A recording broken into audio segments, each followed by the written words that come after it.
wonder what it's like to die and what awaits you after. The good news, my friend, is that I have died and come back in the semi-consciousness of the vessel through whom I am now speaking. I have entered the prison of his corporeal existence, and his vessel in a state of what he would call heightened awareness. He is speaking my thoughts.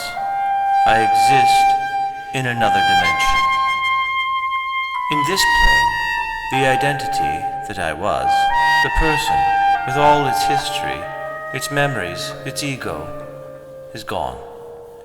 The it of me no longer exists. Only my essence remains. Here, there is no time or space or points of reference that reflect who I am, or who I am not, back to me. For I am no longer merely me, a person sending and receiving a constant stream of information between myself and others. Here, there is no difference between perception and being, or between things. I am all things now, and I am nothing. I am in the air you breathe, in the shoes you walk in, and the distant star you see at night, but you cannot experience me through your senses. I am ever more alive than I was before I left my corporeal vessel, because now, being all things, I simply am.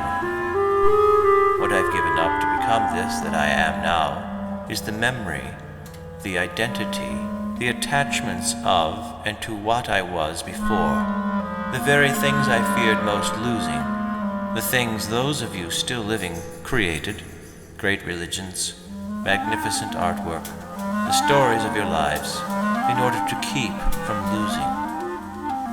The feeling of darkness and aloneness I dreaded experiencing when I contemplated non-existence are no longer present.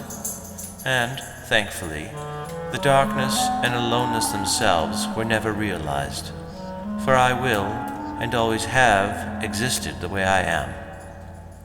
What is present in my experience currently is complete and utter limitless freedom from that which you perceive to be space and time. Here in this non-place and non-time, I can now fully be unencumbered by my longings. It turns out my spirit was not a metaphor, some continuation of the corporeal life I lived or may yet live, but a freedom altogether from it. I live in a waking dream of possibility and complete potentiality, and yet I want for nothing, for I am nothing. I have no power, nor need for power. There is no God over there, or others like or unlike myself, for we, that is to say all things, are now one in the same being, all of us together, completely and utterly one, whole and complete. There is no story unfolding as I interact with all that is. In fact, many of you listening to me now might consider what I'm describing to be quite boring, compared to the drama you are experiencing as you cling to your current form with everything you have. And yet, even in my nothingness, all things are happening that have ever happened and ever will happen. Still, it is quite peaceful and satisfying in a way you cannot possibly comprehend in your present form. What makes it peaceful and satisfying is the complete lack of desire to be anywhere other than where I am, which is, ironically, everywhere at once.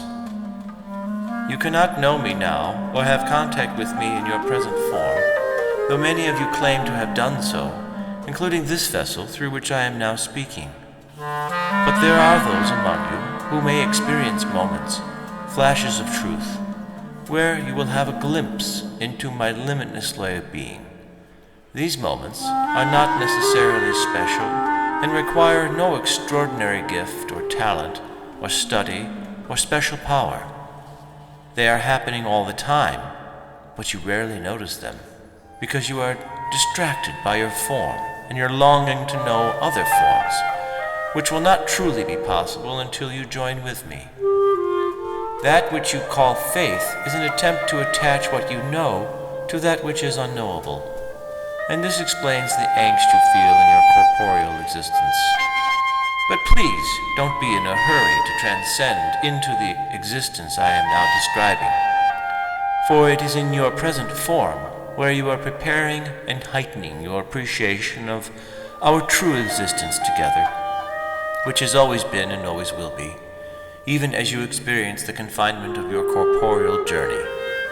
You are striving to achieve the now impossible feat of being one with everything, which is beautiful.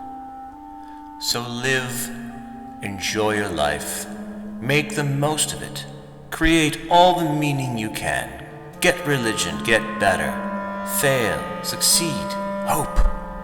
Let your ego run wild. That's what it's for. That's what you're here to do. And when you're finished, we will all be together in paradise. No good or bad, just what is. Definitely not the paradise you were expecting, which rises out of your intense desire and longing for a continuation of what you already know, which has distorted your understanding of what paradise truly is.